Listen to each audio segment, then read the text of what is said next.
Welcome back to the Doctor Who Collectors Podcast. Thank you for listening. I'm Larry Van Mersbergen, your host, and I've been collecting Doctor Who related materials since 1981. In 1985, I started a small Doctor Who store called Bundles from Britain in Chicago. And if you've read the book Red, White, and Who, A History of Doctor Who in Chicago, we are in the book. I believe it's page 284. I should have memorized that. Anyway, make sure to get the book. It's from ATB Publishing, and it's on its third print, I believe, and hopefully will be up for a second edition soon. Anyway, thank you for listening. We are on iTunes officially, as well as other outlets for podcasts.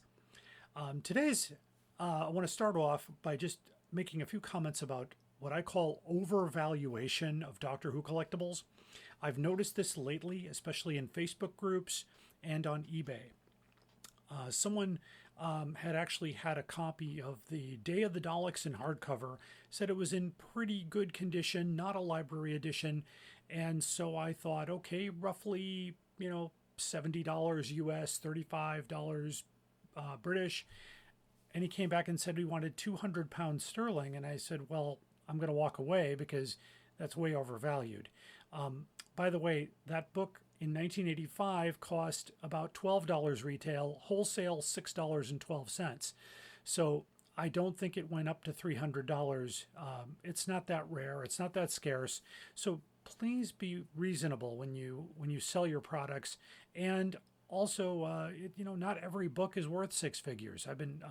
I know I've gotten into some heated arguments online about this, but I will stick to my principles, and I will pay a price that's fair and not overvalued. So on to today. Doctor Who Weekly began in 1979 under the editorship of Des Skin.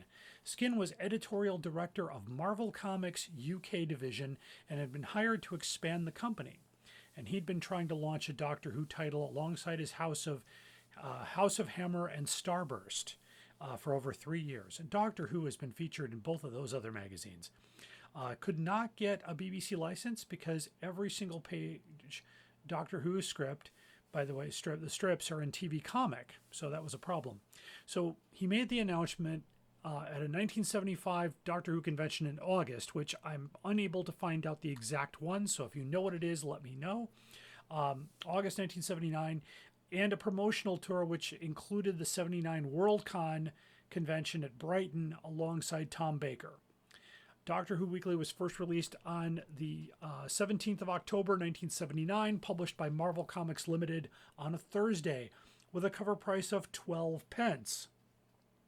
It was to be continued in a standard weekly format until September of 1980, when it was retitled Doctor Who Monthly, or a Marvel Monthly. And today I want to focus on the very first Doctor Who Weekly and the very first Doctor Who Monthly. I have both of those issues in front of me. I will have pictures posted on the website as well as the Facebook page.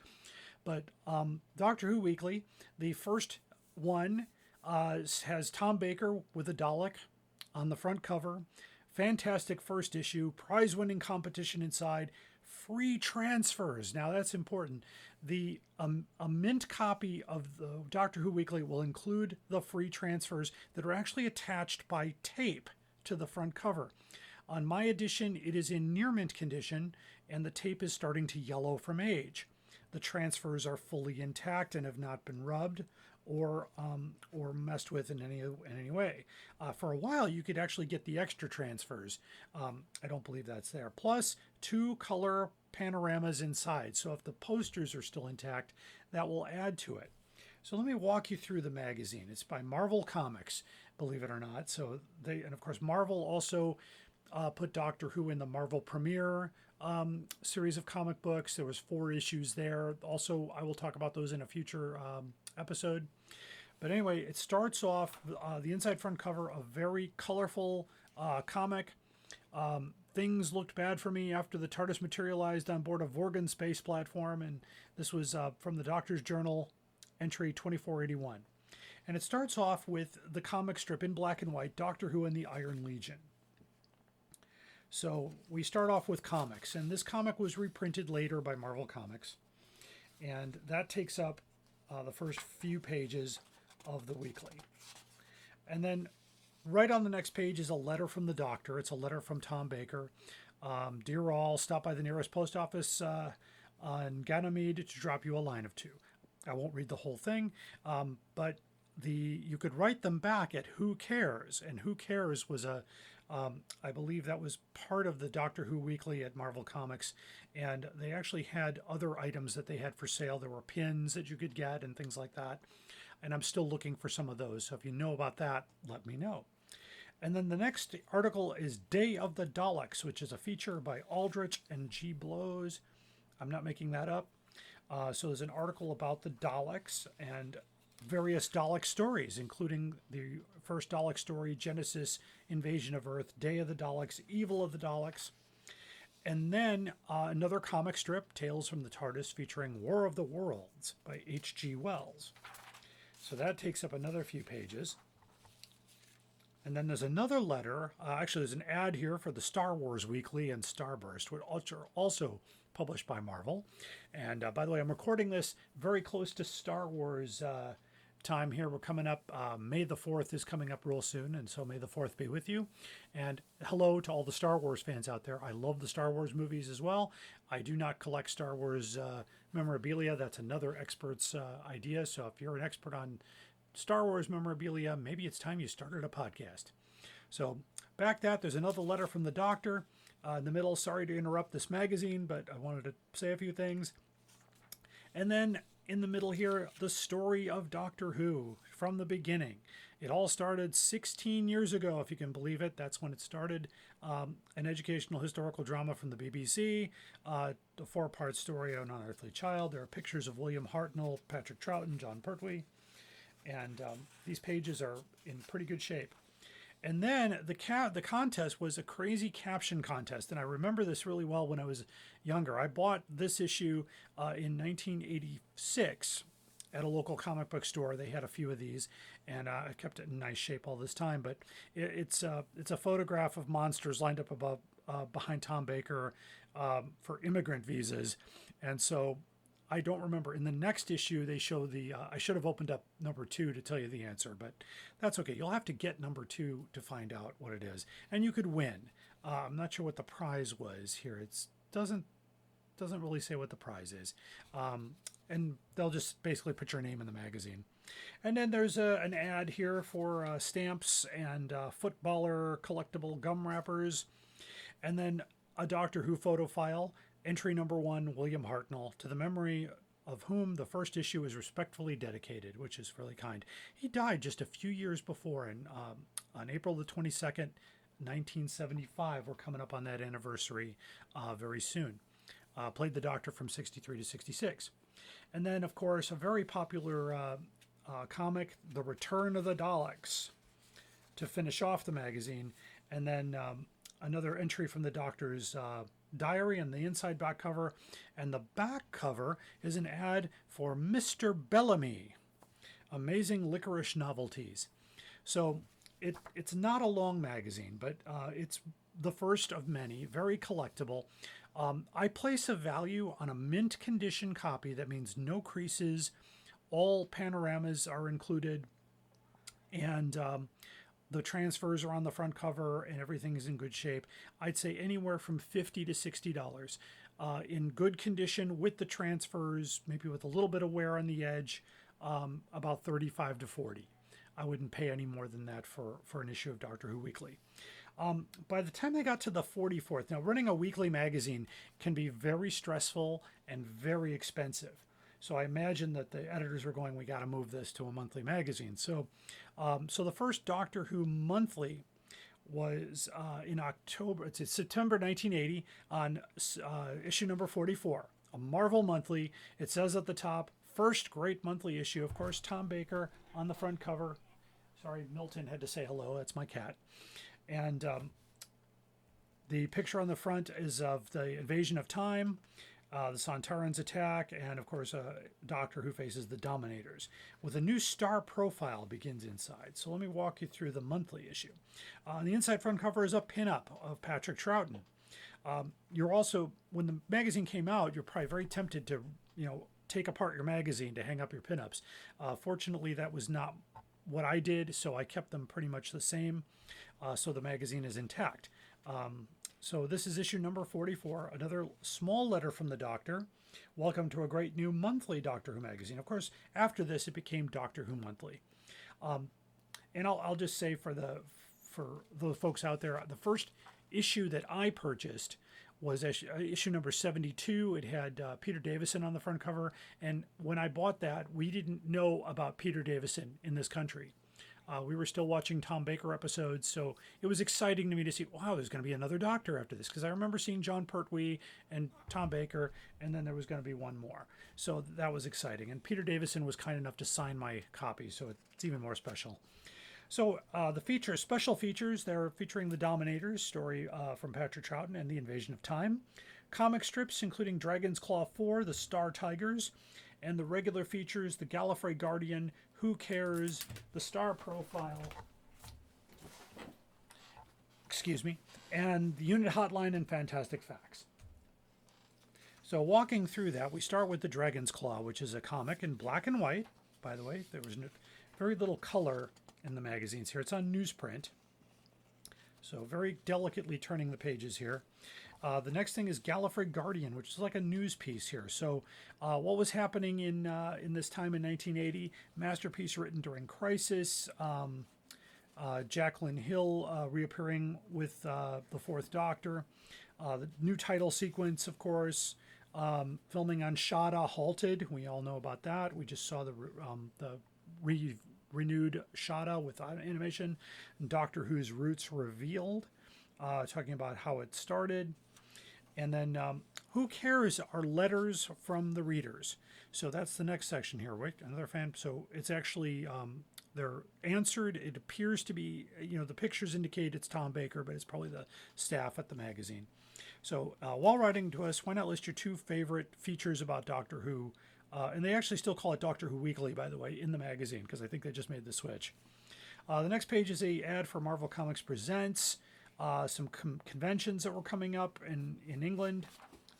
And then the profile is on Verity Lambert, of course, the first producer of Doctor Who we all have owe a lot to for getting this show off the grounds. So lots of pictures here in black and white of the William Hartnell cast and scenes from his episodes. Next is the Unit Hotline on page 18 with a picture of Sergeant Benton, actor John Levine. Very nice man, by the way. I met him a couple of years ago. And then a little file on Know Your Enemy and focusing on the Naimon. I'm going to reserve any judgment on the Horns of Naimon. I happen to like it. A lot of people don't, but that's okay. And then on the next page, it's a monster of a hit, and it's an ad for The Empire Strikes Back, now on release in key cities throughout the country. So that's putting us back a few years. So 1980 was a long time ago. The Dominators is next. There's pictures here from a 5-part, it says a 4-part adventure, but it's actually a 5-part adventure. Was shown on August 10th, 1968. All 5 episodes exist, and I think they still did back in 1980. So they basically tell the story in a short form of the Dominators. And then there's another page on Fantastic Facts. Doctors talking about what happens if you get buried alive, or a stroll in San Francisco. Things like that. And see what you missed each month in the other Marvel magazines. They've got big ads from Marvel. And then a big black and white picture of Tom Baker, followed by an article on the Invasion of Time with pictures in black and white and a summary of the story. And then we end the magazine with another comic, The Star Tigers. And again, on the inside back cover is an ad for the Empire Strikes Back weekly magazine.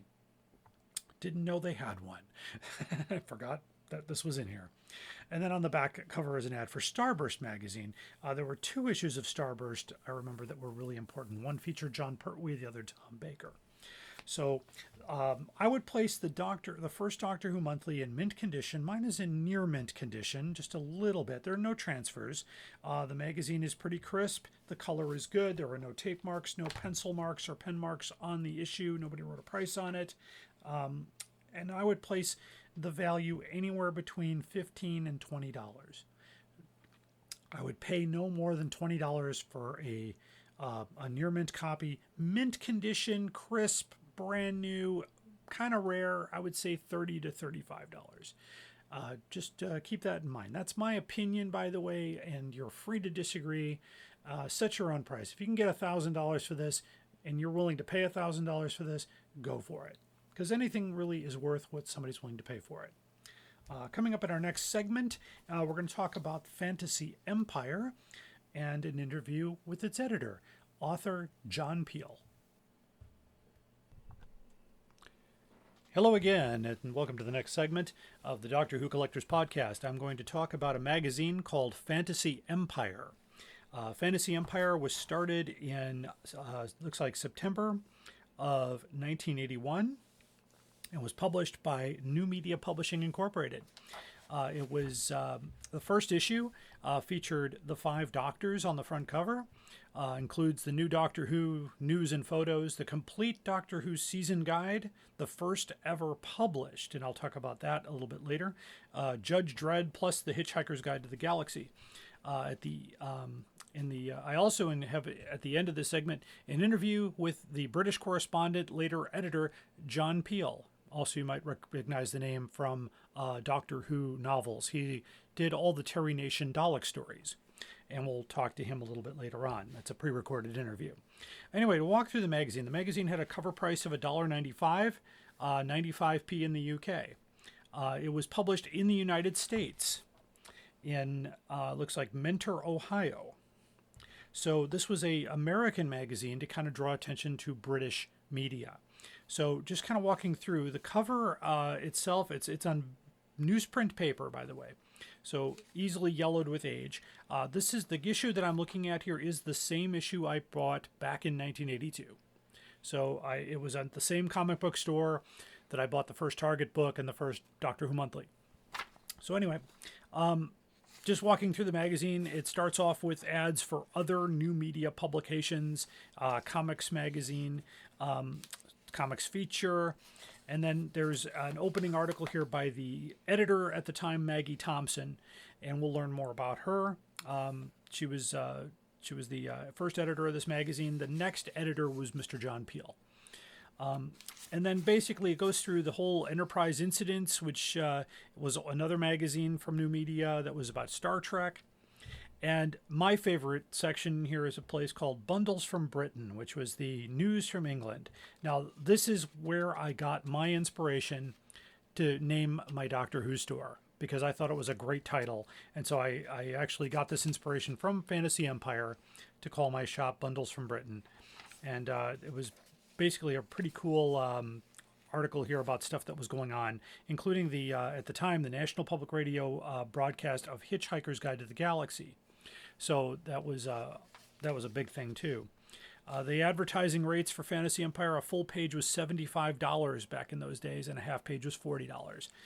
And then basically the next section here is a subscription, an introduction to Doctor Who. It's the first, it's basically what's new, and the first new at the time, and it's written by John Peel, was the Peter Davison was the new Doctor. And that was pretty cool. You could actually get 12 issues of Fantasy Empire for $12 mailed to you. At the time, I didn't have $12 to do that, but it's really interesting to see the prices from back then. And then it publishes the complete Doctor Who season guide, which is written by John Peel. And you'll hear that in my interview with him shortly. I asked him about this section. Actually was, the Doctor Who program guide, Volume 1, was published 3 months earlier, but only available in England at the time. It wasn't over here in the United States yet. So this was the first Doctor Who season guide. It goes through each season, starting with the first season, going all the way up to the current season, which, let me fast forward here, which is still Tom Baker's season. It goes up to Legopolis. So at this time, the magazine Castrovalva had not yet aired. So, and then another article here, one that touches close to all of our hearts, The Great Who Hunt. At the time, 132 episodes were lost, and they had, started looking at, basically it's a message to collectors that you don't have the authority to copy or circulate episodes preserved. You must, looking for what's lost, basically, and they're trying to get. It was a call out there for private collectors to turn over their films so that the rest of the people could enjoy that. And then the next section here was kind of funny. Is a big article about Target books, which were still pretty new in the United States at that time. But in fact, there's some great parody covers here, including Doctor Who and the Internal Revenue Service, Doctor Who and the Certified Public Accountants of Gore. The description is Doctor Who stumbles upon one of the most hideous plots in the galaxy when he visits the planet Gore. No one is allowed to leave without earning the degree of Certified Public Accountant. Will he escape before he manages to be bored to death? I'd apologize to any listeners who are CPAs out there. My favorite one had to be Doctor Who and the Disco Daleks Get It On. At Studio 51, Doctor Who finds himself at the mercy of the deadly Disco Daleks. Will they get it on? Very funny stuff here. More ads for other new media publications, and then a big article on the Hitchhiker's Guide to the Galaxy radio show, which was very popular. You could still get that out there on CD or iTunes, I believe. And Douglas Adams, who was a brilliant author, wrote a couple Doctor Who stories himself. And then there's a big thing on Judge Dredd, the comics. And a little article here about The Curious Case of Kura, which was a movie that Tom Baker starred in. And then more ads, lots of ads. Fantasy and folk song. And I have something folk song related at the end of the broadcast. So a little bit about that, some fantasy to go with that. Empire of Book reviews here. They review, let's see, what do they review? Actually, it's just an introductory article. They haven't written anything yet. And then the last section here, plain English. It's letters to the editor, basically. So they had a few letters, I guess, that came in already. I'm not going to read any of them. They're pretty long. Big thing about additions and corrections. So if you find something wrong, write to the magazine and they will promptly correct it. And then an ad for Cosmic Visions, which is another magazine by Media Publishing. And then, or actually Cosmic Visions, was a store. I'm looking at this again. And by the way, Target books at the time cost $2.50. The Pinnacle books were $1.75. The Making of Doctor Who was $3.50. And this was really something to see because I've seen Target books reach as high as $9, $10 to $25, depending on the condition. And then the last is an order form for Cosmic Visions. They took out 4 pages.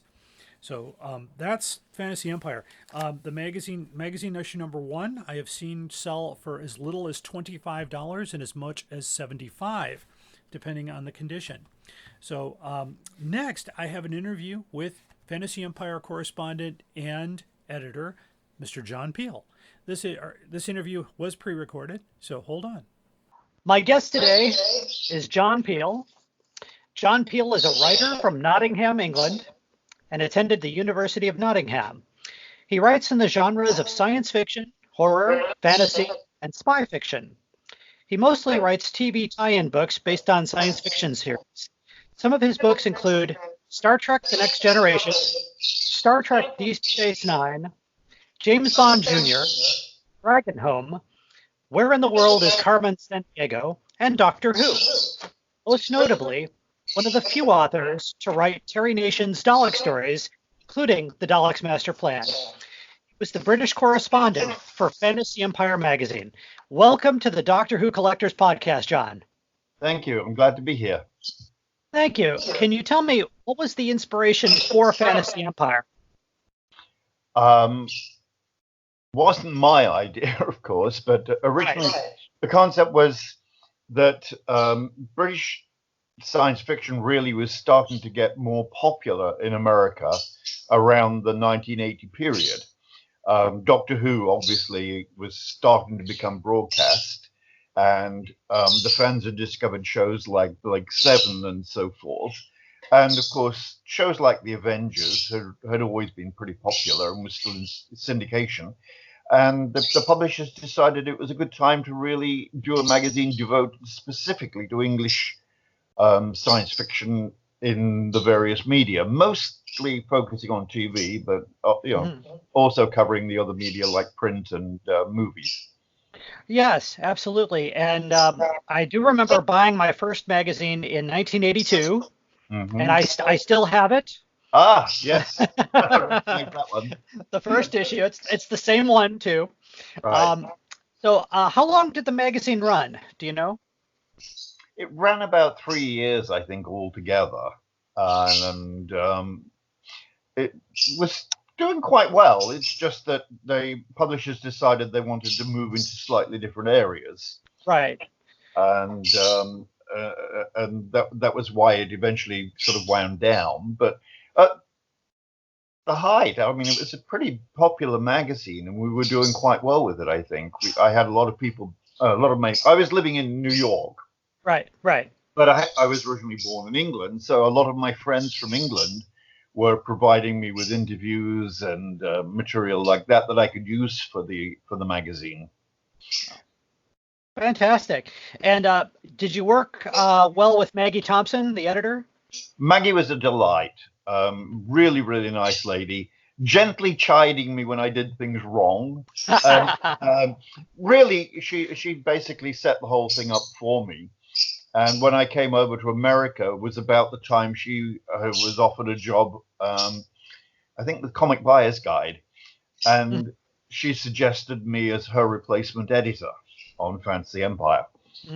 And then I took it over after a few issues. So, I got along extremely well with her. She was a very, very interesting person. She loved everything. She was fascinated by all kinds of different media and different things. So she had this boundless enthusiasm for things, which was great. Oh, that's wonderful. Yeah, I read this issue several times. I remember when I was younger, and I read it again just this past week just to kind of refresh my memory. And I see the first issue came out in 1981, and this issue had the complete Doctor Who season guide. Which interesting, came out 3 months after the WHL and Doctor Who program guide was published, but it was only available in England at the time. Right. So in effect, this was the first Doctor Who season guide in the United States. Right. Yes. I had started it, in fact, when I lived in England. Mm-hmm. Maggie had contacted me in England, and I had started contributing for her. From back in England, and then continued it when I moved over to the US. Okay. And I found it interesting because, of course, in my experience, I started watching Doctor Who in 1975 here in Chicago, and we didn't know anything about the William Hartnell or Patrick Troughton series for that moment, so this was a great read. The other thing that got my attention was the section called Bundles from Britain.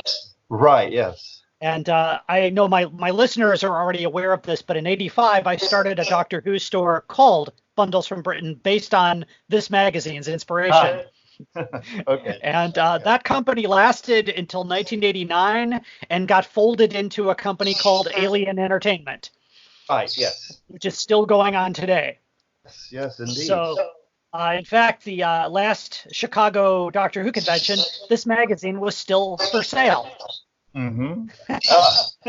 And the magazine had a cover price of $1.95 back then, and I have seen it for $25 and higher. So are you surprised that it's still selling? I guess so. I mean, as a writer, you tend not to look back so much at what you've done as to look at what you're actually doing now. Right. Until somebody calls my attention to things like that, I really don't think about it. I remember when people were telling me, for example, Power of the Daleks was selling for $70. And yes. My reaction was, well, that's probably more than I got paid, originally. Well, not exactly, but that I was really surprised to hear how much some of these things go for.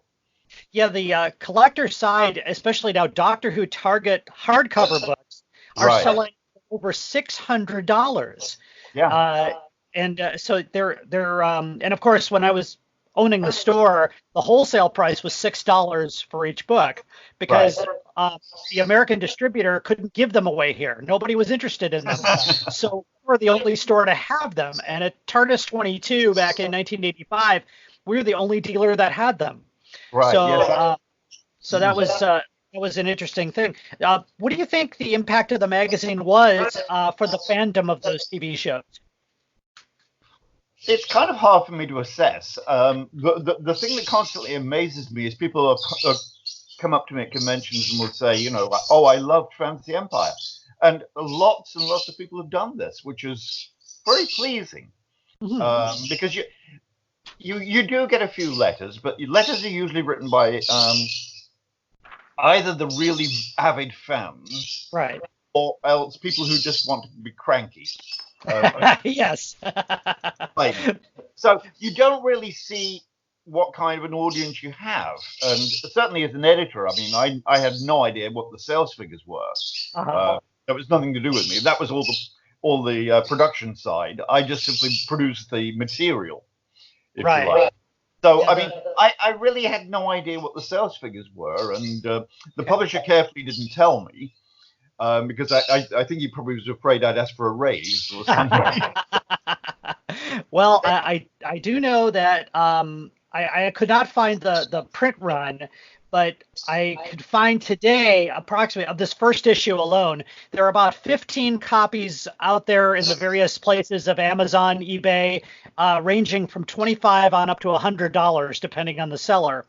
So, and they are selling, because I check those periodically to see what's moving and what's not. And of course, the royalties have all expired on that years ago. But but that's how that works. I wish I kept a few more copies. I have the same one. It's the same one I bought back in 1982. So it's a beautiful edition, and I love the artwork.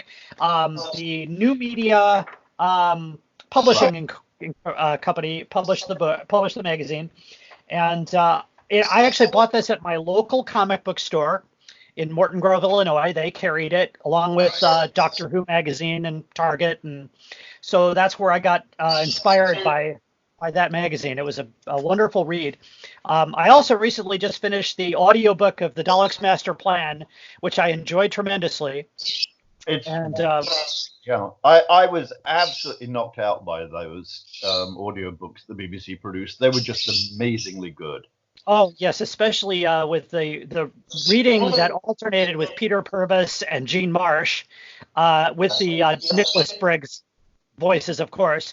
And I realize now Jean Marsh has had a stroke and is not doing as well. I did speak to Peter Purves a couple of years ago, and he also loved being a part of it again. It was like a new beginning for these audiobooks. And that was the one story everybody wanted to experience, was that one. And I'm glad that you took that project on. I was so thrilled to be able to do that, because I mean, this is the stuff I grew up on. I was a child when this was shown, so it literally is a childhood dream to do these things. I mean, I used to write Dalek stories at home on a Saturday evening after Doctor Who. I'd go into my room and sit and scribble Dalek stories because I was so thrilled by them. So I mean, to be able to get to do them officially was amazing. Yes, and I know myself, I saw Day of the Daleks as a child, and then just recently just saw the new one with the new Dalek voices and the new effects, and I thought, wow, what a difference that story is. It's a very terrifying story, but with the new effects, it was just absolutely brilliant. And of course, I've seen the 3 existing episodes of Dalek Master Plan, which are really well done for the time being, and it's a terrible shame the rest of them are missing or lost. But any final thoughts on Fantasy Empire as a contributor to that magazine? And what was your impact when the magazine ended? The impact on it ending, I was kind of disappointed, because as the editor, I was really fairly free to just do whatever I felt like doing. And, if I wanted to do an article on whatever subject it might be, there was no problem. I would just contact someone and say, look, I need this, or look, I need that. And they would go out and do it for me, which was terrific. When it came to an end, it was really kind of disappointing, because I had enjoyed doing it so much, putting together the issues and everything, balancing, one thing against another kind of approach. But Then from there, I went on to do the Files magazines, which were Mhm. pretty much just me doing them. Mhm. So I wasn't working with the people I'd worked with before, which was a shame. Yeah. Okay. It's nice to be able to work with a creative team. Right. Right.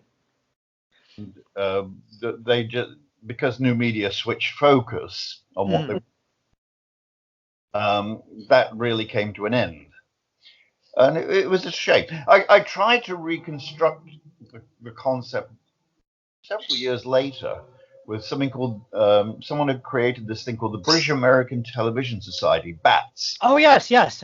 I remember that well. And I edited a few magazines for him, well, newspaper format magazines, but I was able to go back and get my friends again to come back in and do the interviews and stuff for it. So it was really cool. And we got some very nice material for it. But unfortunately, the guy who was producing it really didn't have any clue as to how to run a business. So it folded very quickly. I think there were, I can't even remember, either 4 or 6 issues. That was all it ran. Oh, yes, I do remember seeing those, but I don't have any, unfortunately. But yeah, that is wonderful. John Peel, thank you for joining me today and talking about Fantasy Empire and your work on Doctor Who. It's a fascinating experience, and I'm sure the fellow collectors will get some neat insight on this magazine. Okay, thanks. Well, that wraps up another podcast for the Doctor Who Collectors Podcast. Thank you for listening. And if you have any suggestions, or you would like to be a part of the podcast, or you'd like to sponsor the podcast, please visit our Facebook page at Doctor Who Collectors Podcast, or email at drwhocollectorspodcast@gmail.com. DoctorWhoCollectors.com is our official site. And I am Larry Van Mersbergen. We're going to close today with another Doctor Who collectible album. The album is called Vortex, and the artist is Jim Burrill. You may have heard this song on the Dr. Demento show back in the day. That's where I first heard it. I do have a copy of the album. There is only albums, there's no singles, and it is not available on iTunes that I'm aware of. In any case, the 5th track on side 1 is called The Doctor, and it's a folk song type of thing. That's what I mentioned earlier about being a folk song surprise at the end, about the singer meeting Tom Baker's doctor when the TARDIS materializes. And I'm going to play the full song for you. So enjoy. And until next time, this is the Doctor Who Collectors Podcast.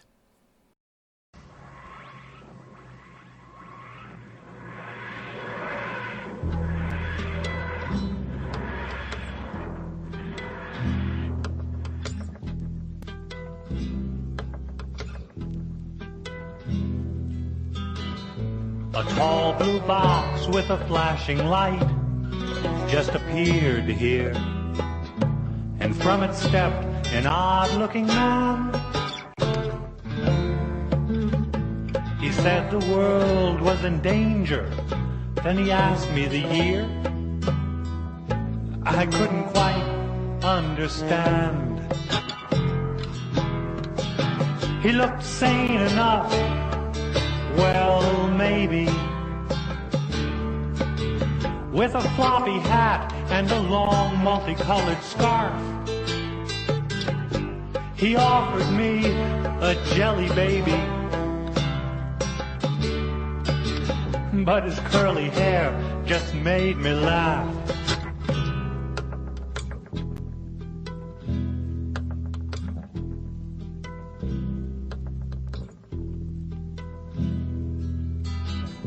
I asked his name, and he told me the doctor, as a Stone Age girl was just stepping out. She pulled a knife, but then he stopped her. A strange pair without a doubt. He looked sane enough, well, maybe, with a floppy hat and a long multicolored scarf. He offered me a jelly baby, but his curly hair just made me laugh.